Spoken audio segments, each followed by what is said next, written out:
máme party, trošku kořelky by neuškodila, tady mám pravý český a že jsem patriot samozřejmě. Mám tady asi tak 5 centilitrů, má to 70%, takže nešetřím na vás. Trošku ledu.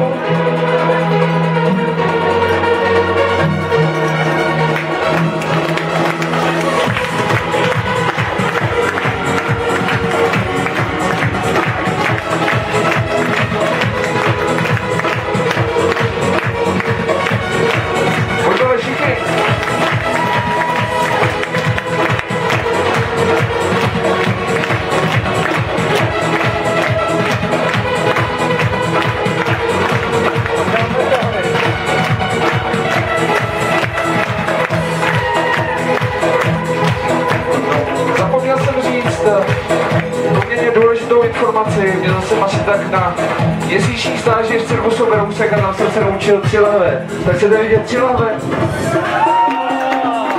Tak nemá to chybu, zatím se cítím jak na koncertě Michaela Jacksona, jdeme na to.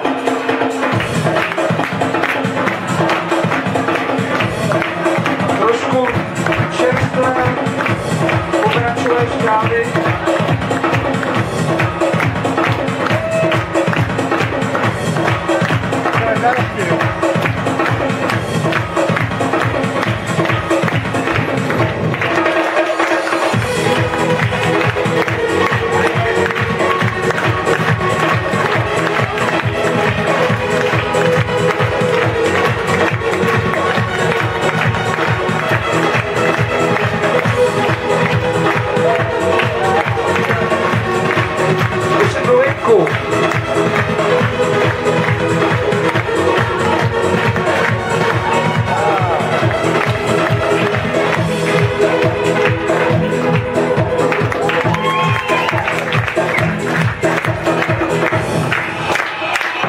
Já to sledoval, i když to vypadalo, že jsem to nesledoval, tak jsem to bedlivě sledoval tu situaci.